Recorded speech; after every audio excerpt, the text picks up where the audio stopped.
एक बार फिर से बात करेंगे। राजधानी रांची के पीपी कंपाउंड स्थित गुरु नानक स्कूल सभागार में सेवा भारती की ओर से पत्रिका विमोचन का कार्यक्रम किया गया है। सीधी तस्वीर आपको वहीं की हम दिखाते हैं।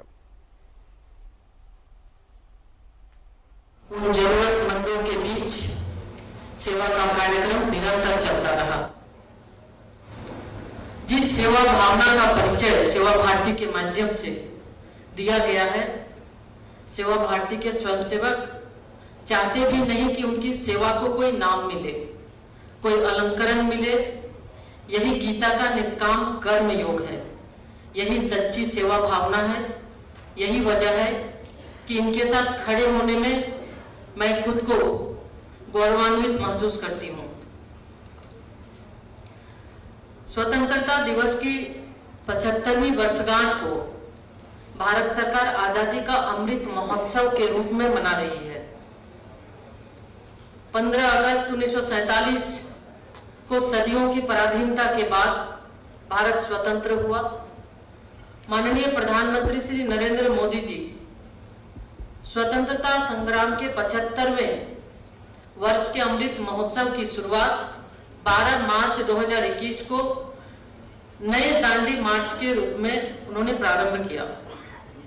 इतिहास की इसी तारीख 12 मार्च 1930 को महात्मा गांधी ने स्वाधीनता आंदोलन के एक महत्वपूर्ण अध्याय नमक सत्याग्रह के रूप में साबरमती से लेकर दांडी तक दांडी मार्च किया था, जिसे भारत सरकार ने प्रेरणा का आधार बनाया। साथियों, आजादी के इन 7 दशकों में जमाना बदल गया। आजादी के समय से अब तक तीसरी पीढ़ी आ गई। पहली पीढ़ी ने आजादी पाने की जद्दोजहद का जमाना खुद देखा, दूसरी पीढ़ी ने उसे अपने बुजुर्गों से सुना और महसूस किया। किंतु आज की तीसरी पीढ़ी को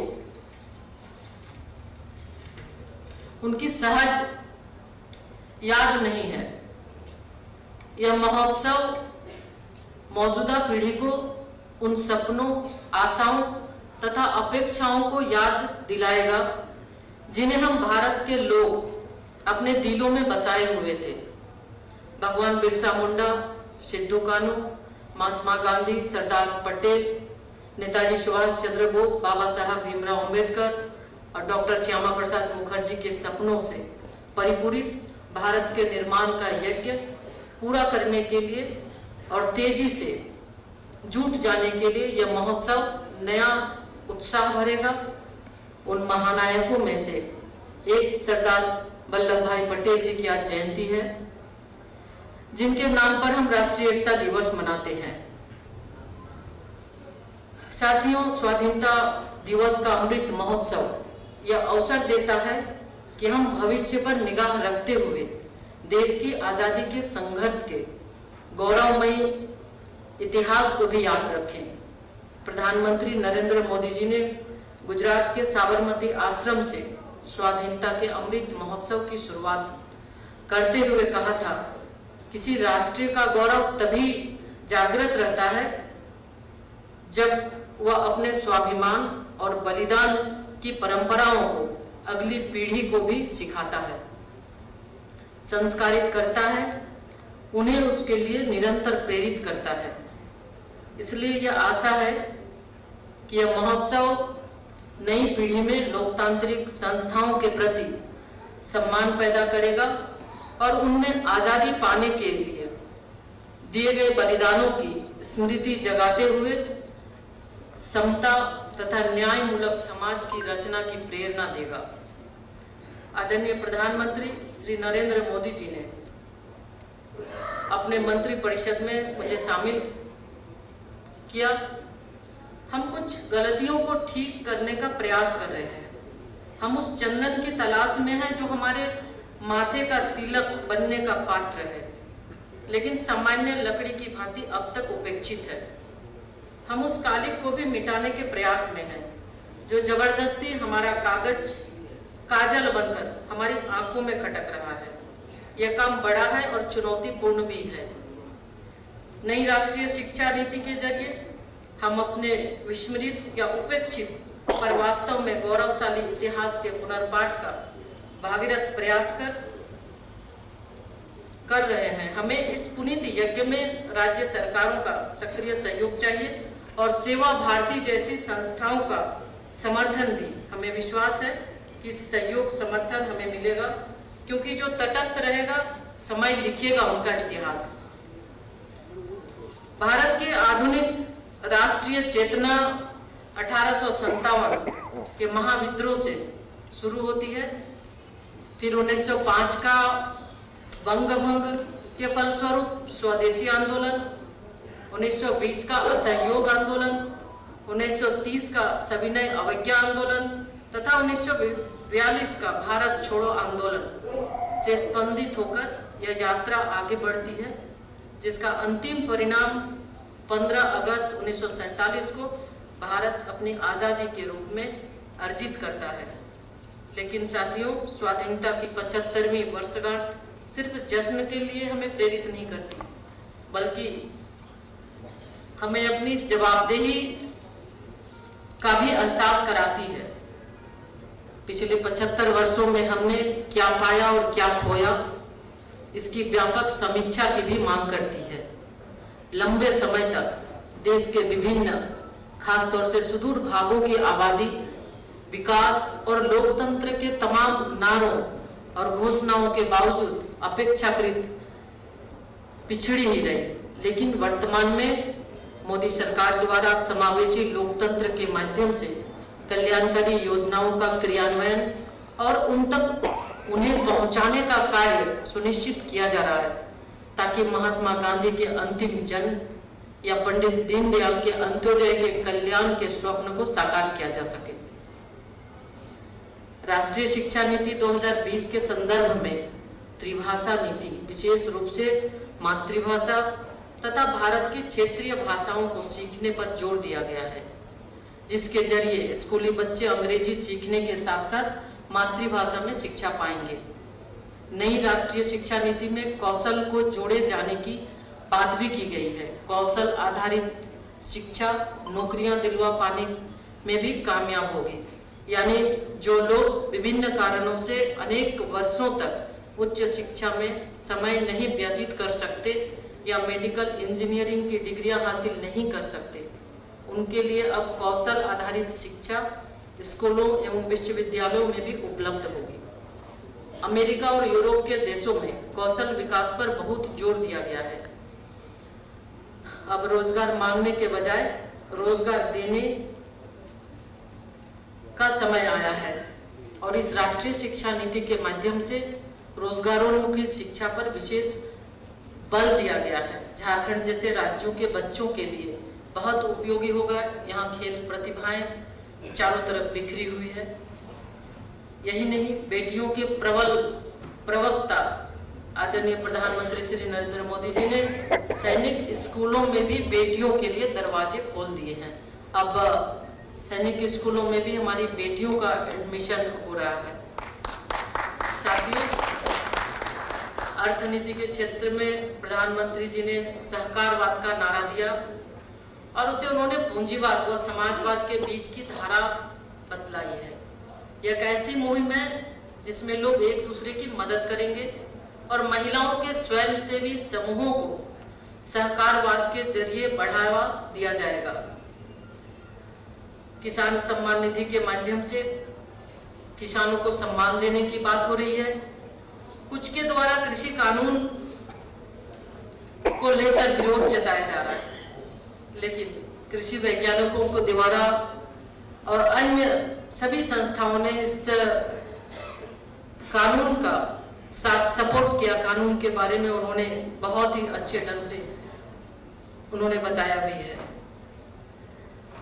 आज उदारीकरण के दौर के बाद भारत तेजी से विकास के रास्ते पर आगे बढ़ा है। आर्थिक, सैन्य एवं अंतरिक्ष क्षेत्र में हमने सफलता की बड़ी छलांग भी लगाई है। आज हम रक्षा क्षेत्र में भी निर्यात करने लगे हैं। हम डिजिटल इंडिया की बात करें, अन्य क्षेत्रों में भी इस कोविड महामारी के दौर में भी जिस तरह से भारत को आत्मनिर्भर करने का प्रयास भारत सरकार के द्वारा किया गया है, हर एक क्षेत्र में आदरणीय प्रधानमंत्री जी की यह सोच है कि देश को आत्मनिर्भर किया जाए। भारत की अस्मिता तथा उसका अस्तित्व उनके 130 करोड़ नागरिकों की अपेक्षाओं तथा सपनों पर टिका है। न्यू इंडिया के निर्माण के लिए सरकार प्रतिबद्ध है। राष्ट्र का निर्माण, आत्मनिर्भर भारत के निर्माण और सबका साथ सबका विकास, सबका विश्वास और सबका प्रयास के संकल्प पर आधारित है। मैं प्रधानमंत्री मोदी जी की एक छोटी सी कविता से मैं अपनी बात को समाप्त करना चाहूंगी, जो लाल किले के प्राचीर से उन्होंने देश को संबोधित करते हुए उन्होंने कहा था, जिसकी शुरुआत यही समय है, भारत का अनमोल समय है। साथियों, आज इस कार्यक्रम में मैं खुद को सेवा भारती के इस कार्यक्रम में अपने आप को पाकर काफी गौरवान्वित महसूस कर रही हूँ। और आज जिस पुस्तक का विमोचन हुआ है, निश्चित रूप से आजादी के 75 वर्ष पर, और हम आजादी का 75 वर्ष मना रहे हैं, अमृत महोत्सव हम मना रहे हैं। हर एक जगह, हर संस्थाओं में अमृत महोत्सव हम मना रहे हैं। निश्चित रूप से हम नई राष्ट्रीय शिक्षा नीति के माध्यम से हमारा भारत 100 साल का भारत कैसा हो, इस राष्ट्रीय शिक्षा नीति के माध्यम से ये हमें 25 साल बाद निश्चित रूप से ये दिखेगा। और आज इस कार्यक्रम में मैं अपनी बात को समाप्त करूं, उसके पहले मैं फिर से आदरणीय राज्यपाल महोदय जी को अपनी ओर से आभार व्यक्त करती हूं। साथ ही साथ सेवा भारती के सभी आयोजकों के प्रति आभार व्यक्त करती हूं। और हम आज के इस सेवा सुरभि पुस्तिका के संपादिका डॉक्टर सुष्मिता पांडे जी के प्रति भी आभार व्यक्त करती हूँ। बहुत बहुत धन्यवाद।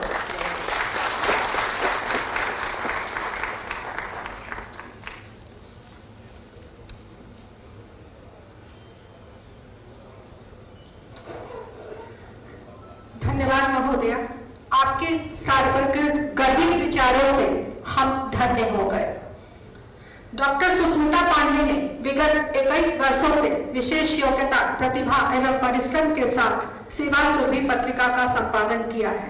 उन्होंने अपने कुशल संपादन में इस पत्रिका को भाषा, शैली और कलेवर के निर्दिष्ट मानदंडों पर ढालकर पाठकों के भावों, विचारों एवं भाषा बोध को परिमार्जित किया है। डॉक्टर सुष्मिता पांडे बहुमुखी प्रतिभा की धनी है। इन्होंने बहुत सारी पुस्तकें लिखी हैं। उनमें प्रमुख रूप से छोटा नागपुर की धरती के लाल भगवान बिरसा मुंडा का महिमा मंडन किया गया है। इन्होंने झारखंड के क्रांतिकारियों जैसे यदु गोपाल मुखर्जी, सिद्धू कान्हू के जीवन पर डॉक्यूमेंट्री का निर्माण किया है, जिसका प्रसारण सभी फिल्म नेशनल चैनलों तथा DD1 पर किया गया है। इन्हें अंतर्राष्ट्रीय महिला दिवस पर सम्मानित किया जा चुका है। BR अम्बेडकर अवार्ड मेघालय से भी ये सम्मानित हुई हैं। डॉक्टर सुष्मिता पांडे की उपलब्धियों में दीनदयाल उपाध्याय लीडरशिप अवार्ड भी जुड़ गया है, जिन्हें उन्हें विगत सितंबर माह में दिया गया है। डॉक्टर सुष्मिता पांडे रविंद्र संगीत की जानकार हैं। इनका जुड़ाव आकाशवाणी एवं दूरदर्शन से भी रहा है। श्रीमती पांडे पूर्वी क्षेत्र सांस्कृतिक केंद्र, सांस्कृतिक मंत्रालय, भारत सरकार की तथा सेवा भारती ट्रस्ट की सदस्य हैं। मैं मुख्य अतिथि माननीय राज्यपाल महोदय से आग्रह करूंगी कि डॉक्टर श्रीमती सुष्मिता पांडे को उनके कार्य के लिए सम्मानित करें तथा मैं वरिष्ठ कार्यकर्ता श्रीमती मंजुला देशमुख से उनके सहयोग का निवेदन करती हूँ।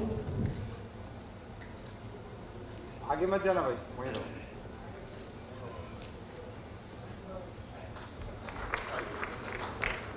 ठीक।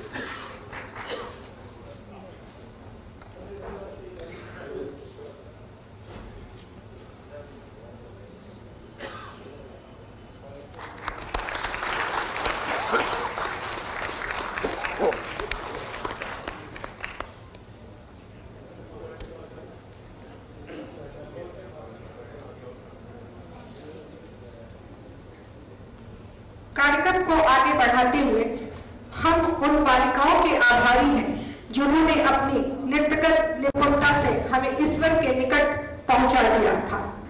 प्रतिभाओं के सम्मान से प्रतिभाओं का मनोबल बढ़ता है।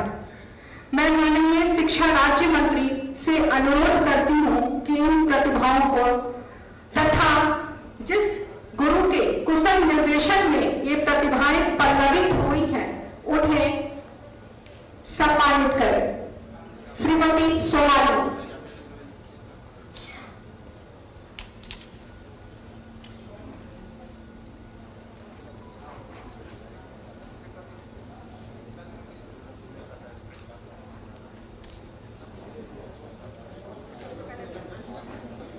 अनुष्का सिंह। अरुणिमा झा। अरुणिमा झा। अरुंधति वर्धन। अरुणिमा झा। अरुंधति वर्धन।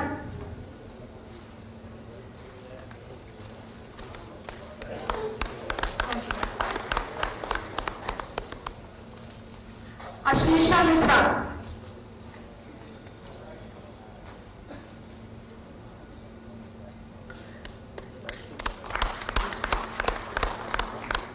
शिवांगी चटर्जी।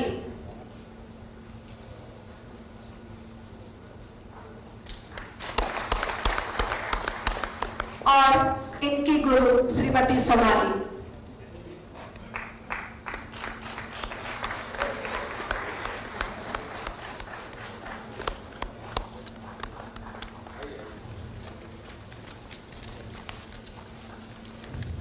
आभार महोदया, आपके द्वारा दिया गया सम्मान सदैव हमारी प्रेरणा बनेगा।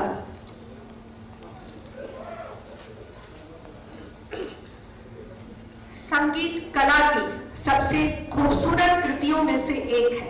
यह आत्म अभिव्यक्ति का उत्कृष्ट माध्यम तथा आंतरिक स्वर से जुड़ाव का अवसर है। कार्यक्रम को आगे बढ़ाते हुए मैं मंच पर आमंत्रित करना चाहूंगी सेवा भारती की प्रांतीय शिक्षा आयाम की पूर्व प्रमुख श्रीमती मंजूषा देशमुख को, जो अपने सुरों से आपको मंत्रमुग्ध कर देगी। श्रीमती मंजूला देशमुख जी।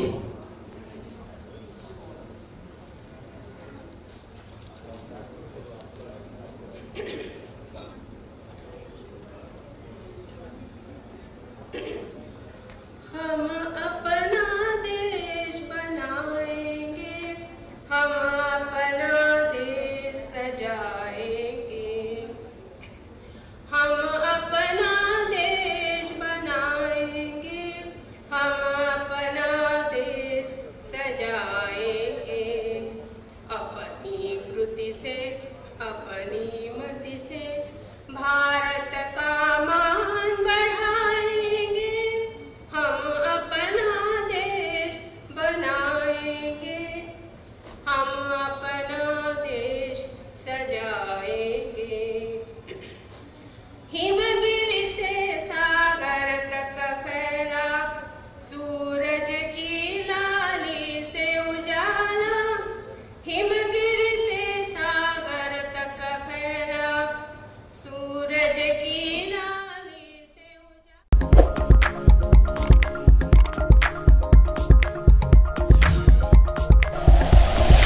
Like and share videos, subscribe करें हमारा चैनल और प्रेस करें बेल आइकॉन। न्यूज़ 11 भारत, सच है तो दिखेगा।